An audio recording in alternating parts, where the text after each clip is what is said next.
Has anyone ever made you feel like you were losing your mind at work? Not dramatically, not all at once. I'm talking about the slow kind, the kind that happens one conversation at a time over weeks and months, until you're sitting in your car in the parking garage at 7 p.m. on a Tuesday asking yourself if you're actually bad at your job.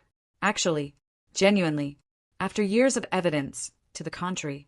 Maybe you know what I'm talking about. Maybe you've had a manager tell you a project went great in the meeting and then put needs improvement in your performance review for the exact same project. Maybe you've been told your communication style is the problem, not the fact that the person you're communicating with changes the story every time you talk to them. Maybe you've been given feedback so vague and so shifting that you couldn't act on it if you tried, and when you asked for specifics, you were told you were being defensive. Or maybe you've been told, with a straight face, by someone who watched you hit every target you were given, that you just aren't quite meeting expectations. And maybe you smiled and said thank you and went back to your desk and opened your laptop and kept going. Because that's what you do. Because you're professional. Because you told yourself there must be something you were missing. Something you could fix. Something that would eventually make it make sense. I did that for 11 months. My name is Olivia. And I'm going to tell you about a woman named Karen Holt, my manager at Pinnacle Group in downtown Chicago, 17th floor, the one with the view of the river that everyone pretended not to care about and absolutely cared about, and about the 11 months she spent slowly, methodically convincing me that I wasn't as good as I knew I was, and about the performance review where everything she had built came apart. Stay with me. This one took a while to get to, and it was worth every second of the wait. Let me tell you about Pinnacle Group, because you need to understand what I was walking into before you can understand what it cost to walk out. Pinnacle was a mid-sized financial services consultancy, about 120 people, downtown Chicago, the kind of firm that worked with regional banks and credit unions and mid-market investment funds. Respectable work, technically demanding, the kind of environment where precision mattered and the margin for error was understood to be small. I had been hired as a senior analyst on the regulatory compliance team, which sounds dry until you understand that in 2022, regulatory compliance for financial institutions was about as high-stakes and fast-moving as professional work gets. The rules were changing constantly. The penalties for getting it wrong were significant. The people who did the work, well, were genuinely valuable. I was good at this work.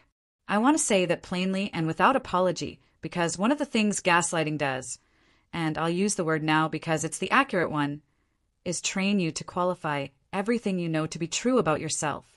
So let me just say it, I was good. I had 6 years of experience coming into Pinnacle, a strong track record, and a specific expertise in regional bank compliance that was not common and not easy to develop. My previous manager had told me, in my last review before I left, that I was one of the 2 best analysts he'd worked with in 15 years. I kept that review. I still have it. It mattered later. I joined Pinnacle in January. Karen Holt became my direct manager in March, 2 months in, when the team was reorganized and I was moved under her oversight. Let me describe Karen, because Karen is the center of this story and you need to see her clearly. She was in her mid-40s, precise in her appearance in a way that read as controlled rather than vain, pressed blazers, reading glasses that she removed and folded very deliberately before she spoke, as if the act of folding them was also the act of collecting her thoughts. She had been at Pinnacle for 9 years. She was smart, genuinely, technically smart, and she worked hard. I want to say that too because she was not a cartoon villain, and the story doesn't work if I pretend she was. She knew the field. She had institutional knowledge that was real and worth respecting.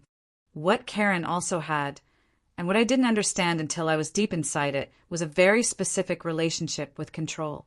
Karen needed to be the most knowledgeable person in the room. Not the most senior, not the most experienced, the most knowledgeable. The distinction mattered. She could tolerate people above her on the org chart. What she could not tolerate was someone at her level or below who knew something she didn't, or did something she hadn't thought of, or brought a perspective that reoriented the room in a direction she hadn't initiated. It made her uncomfortable in a way she managed, not by acknowledging it, but by making you feel like the discomfort was yours. I figured this out approximately 6 weeks after she became my manager, when I flagged a regulatory interpretation in a client deliverable that I believed was incorrect. I raised it carefully, in a one-on-one with documentation. Karen listened. She nodded. She said she'd look into it. 2 days later, the interpretation was quietly changed in the document, correctly the way I'd suggested. And in the team meeting where the deliverable was reviewed, Karen walked through the change as if it had been her own discovery. She didn't mention me. She didn't make eye contact with me during that portion of the meeting. I noted it. I didn't say anything. I told myself it was a one-time thing. It was not a one-time thing. Over the next 4 months, the pattern became something I could set a clock to. I would identify something, a problem, a solution, a better approach, and bring it to Karen privately. Karen would absorb it, process it, and present it publicly as her own thinking. I never received credit. What I received, consistently and increasingly, was the subtle but unmistakable message that my contributions were not quite landing, that my work was good but not great, that there was something about my professional presence or my communication style or my approach to the work that was just slightly off. She never said it directly. That was the thing. That was the part that made me question myself. If she had said, "Olivia, your work is substandard," I would have asked for specifics, pushed back with evidence, demanded a clear standard. But Karen didn't operate that way.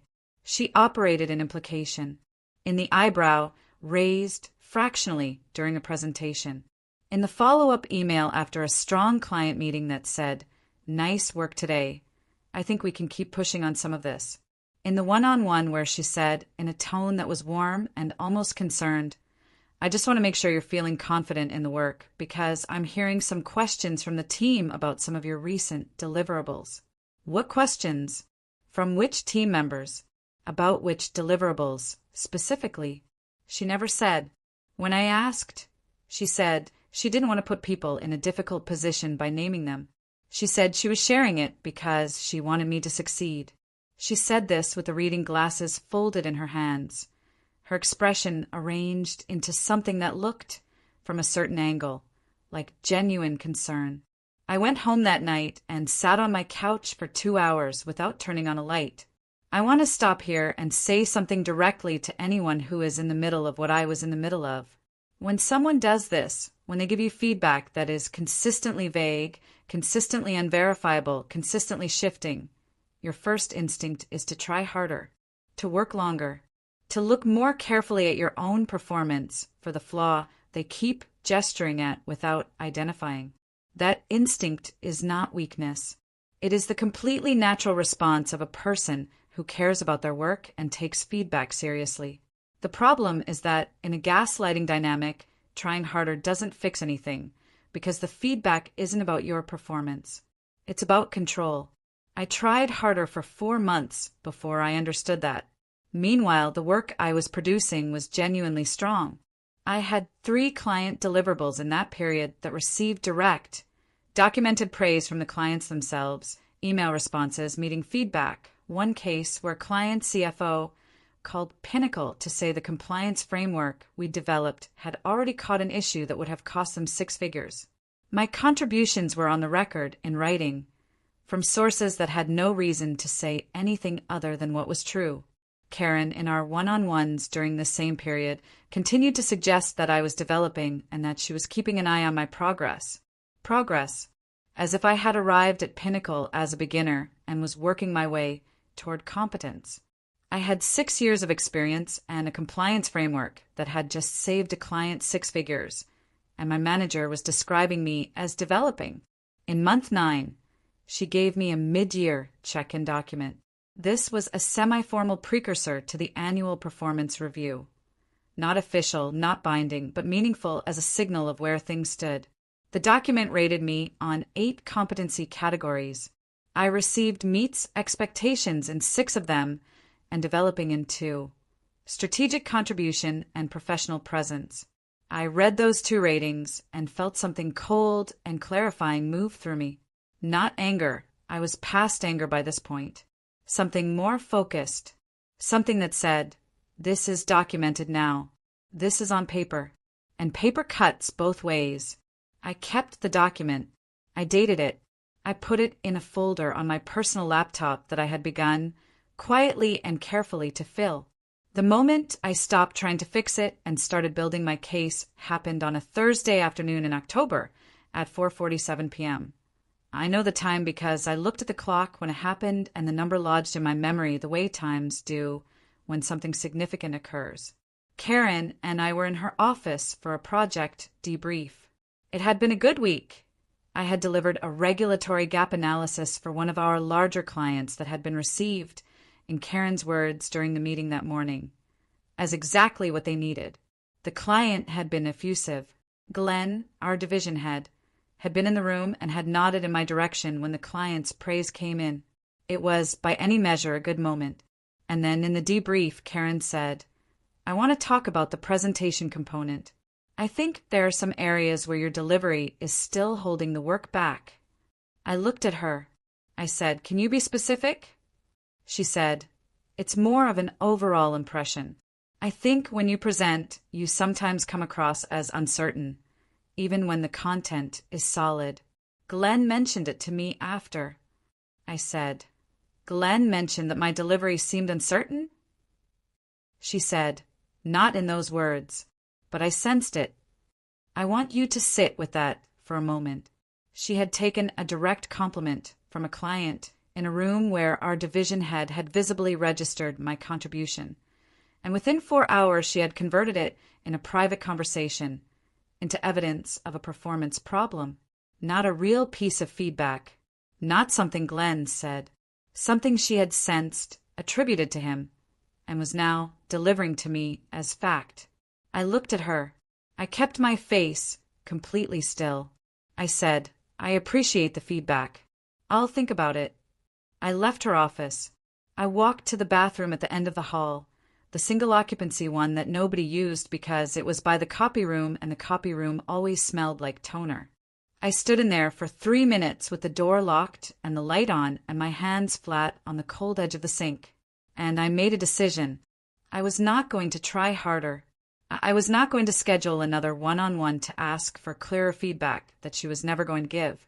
I was not going to keep absorbing vague, unverifiable criticism while my documented performance told an entirely different story.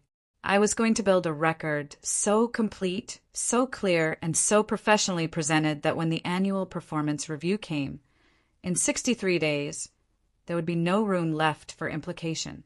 Only facts, and the facts were mine. I gave myself 3 rules, the same 3 rules I've since given to every person I know who has found themselves in a version of this situation. Rule 1. Document everything contemporaneously, not after the fact, not from memory. In real time, as it happened, with dates and specifics and direct quotes where possible. The credibility of documentation lives in its immediacy. A note written the day something happens is worth 10 times the same note written 3 weeks later. Rule 2.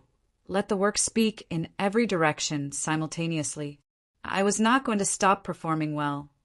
I was going to perform better. And I was going to make sure that my performance was visible not just to Karen, but to the people around her. Not in a political, maneuvering way. In the straightforward way of someone who does excellent work and does not allow it to remain invisible. Rule 3. Build the comparison. This was the most important one. The annual performance review was Karen's instrument. She would write it, frame it, and deliver it. But reviews at Pinnacle had to be submitted to HR and signed off by the division head, which meant there were 2 other people involved. And if I walked into that review with my own documented record of my contributions, client feedback, project outcomes, specific praise from specific sources, sitting beside whatever Karen had written, the gap between the 2 versions of my performance would be visible to everyone in the room. I was going to build that gap into a canyon. The first thing I did was create what I called my performance file, a running document kept on my personal laptop, updated at the end of every significant workday. For each project, each client interaction, each deliverable, what I did when I did it, what the outcome was, and any documented response, email, meeting notes, client feedback that confirmed the outcome. I dated every entry. I kept it clean and factual, no emotional language, the same register I'd use in a professional report. Within 3 weeks, I had 14 pages. Within 6 weeks, I had 31 pages, including a client email thread in which a compliance director, one of our regional bank clients, had written, unprompted, to our division head Glenn, CC'd to Karen, that my gap analysis had been the most thorough and actionable compliance document they'd received from any consultancy in 5 years. That email was sent on a Thursday. In our one-on-one the following Monday, Karen did not mention it. She asked me instead whether I had given more thought to the feedback about my presentation delivery. I said I had. I said nothing else. I printed the email and added it to my file. The second thing I did was get visible, strategically and appropriately. I started volunteering for the cross-team project that Glenn was overseeing directly. Not Karen's projects only. Projects where Glenn could see my work without it being filtered through Karen first. I raised a hand in a team-wide meeting for a complex regulatory analysis that nobody else wanted to take on because it was technically dense and time-consuming, and the credit for it would go to the whole team rather than any individual. I took it anyway. I produced work that was, by any technical standard, excellent. Glenn noticed. I know he noticed because he stopped by my desk after the team-wide meeting where the analysis was reviewed and said, in the casual way that senior people say things they mean but don't want to formalize, "Good work on that, Olivia." Serious piece of analysis. I said, "Thank you." I wrote it down when I got back to my desk. Date, time, his exact words. The third thing I did was request, formally, a self-evaluation addendum to the annual review process. Pinnacle's review process allowed employees to submit a self-evaluation that would be filed alongside the manager's review. Most people treated this as a formality, a few paragraphs of professional self-reflection that nobody read very carefully. I treated it as a legal brief. I wrote 12 pages. 12 pages organized into 3 sections. A project-by-project accounting of every major deliverable I had produced in the review period with documented outcomes. A compilation of direct feedback from clients and colleagues with dates and sources, and a comparative analysis of the competency ratings I had received in my mid-year check-in. Developing in strategic contribution and professional presence, set against the specific evidence that directly contradicted each rating. For strategic contribution, I cited 7 instances in which my work had produced measurable strategic value for clients, including the bank email with documented outcomes attached. For professional presence, I cited every piece of positive presentation feedback I had received in writing during the review period from clients and from Glenn, and noted that no specific, documentable incident of problematic professional presence had ever been cited to me. I submitted the self-evaluation 4 days before the annual review meeting, to HR, to Glenn's office as division head, and to Karen as required by the process. Karen read it. I know because her read receipt came through at 6:14 a.m. the next morning, which told me she had either been up very early or hadn't slept. I slept fine.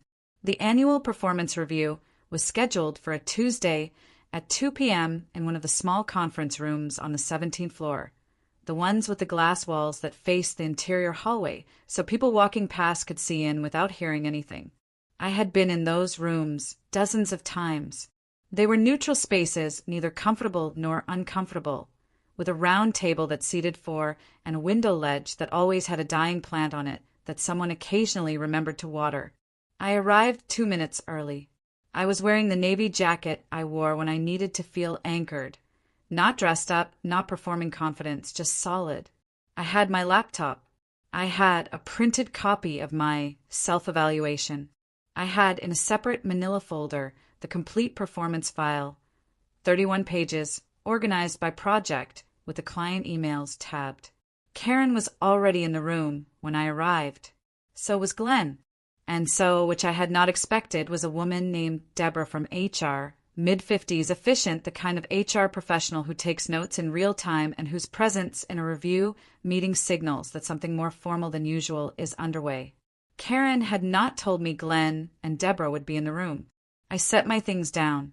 I sat. I noted that Karen's copy of my self-evaluation was on the table in front of her, with sticky notes on several pages. Her reading glasses were on. She did not take them off and fold them when I walked in, which was the thing she usually did before she spoke. They stayed on, a small deviation from her habit that told me she was not entirely comfortable. Glenn opened the meeting. He said this was the annual review for my first full year at Pinnacle, that Deborah was present as a matter of standard HR protocol for reviews at the Senior Analyst level, and that they appreciated my thorough self-evaluation submission. He looked at Karen. He said, "Karen, do you want to walk us through your assessment?" Karen opened her folder. She had prepared a 6-page review document. I could see the page count from across the table. She walked through it section by section. Her tone was measured, professional, the tone of a person who had written something carefully and was delivering it as written. The overall rating she had given me was partially meets expectations, one level below the standard rating, a designation that at Pinnacle triggered a formal development plan and, depending on the subsequent review, could be grounds for termination. She cited strategic contribution and professional presence as the 2 primary areas of concern, the same 2 categories from the mid-year check-in. She said my technical work was strong, but that my ability to elevate that work into strategic insight was still developing.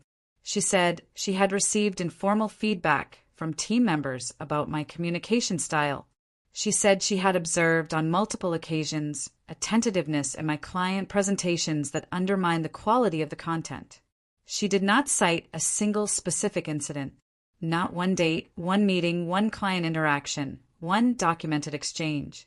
When she finished, Glenn looked at her for a moment. Then he looked at me. He said, "Olivia, you submitted a self-evaluation. Do you want to speak to it?" I said yes. "Thank you." I opened my laptop. I had the self-evaluation pulled up. But before I went through it, I placed the manila folder on the table and opened it. I took out the client email, the one from the bank's compliance director, the one that had been sent directly to Glenn, the one Karen had not mentioned in the 7 months since it arrived. I slid it across the table to Deborah. I said, "I'd like to start with this if that's all right. This is an email sent by the compliance director at Horizon Regional Bank on October 14th, addressed to Glenn and CC'd to Karen. In it, she describes the regulatory gap analysis I produced as the most thorough and actionable compliance document their institution had received from any consultancy in 5 years. I mention this because Karen's review rates my strategic contribution as developing. I'd like to understand how those 2 things coexist." The room was quiet. I watched Karen's face. She did not look at the email. She had received it. She knew what it said. What her face did was something more subtle, a very slight tightening around the eyes, a shift so small that if you weren't watching carefully you'd miss it. But I had been watching Karen's face in difficult moments for 11 months. I knew what that shift meant. It meant she had not anticipated this. She had expected me to come to this meeting the way I'd come to every one-on-one, prepared to absorb, to question carefully, to accept the framing she offered and work within it. I was not here to work within her framing. I went through my self-evaluation, methodically, section by section, project by project, every client commendation, every documented outcome, every piece of feedback in writing. I cited Glenn's comment at my desk, serious piece of analysis, by date and by the context in which it had been given. I walked through the mid-year ratings for strategic contribution and professional presence and presented, for each one, the specific documented evidence that contradicted them. It took 18 minutes. When I finished, Deborah had filled 2 pages of notes. Glenn was sitting with the client email in his hand, reading it for what I believe was the 2nd or 3rd time. Karen had not spoken since I started. Glenn set the email down. He looked at Karen. He said carefully, "Karen, the email from Horizon Regional. Was this factored into the review?" Karen said, "Client feedback is one data point among many. My assessment is based on a holistic view of performance over the full review period." Glenn said, Can you point me to the specific incidents that support the professional presence and strategic contribution ratings? In the review document, Karen looked at her review. She turned 2 pages. She said, "These are based on my direct managerial observation over the course of the year." Glenn said, "So there are no specific documented incidents cited."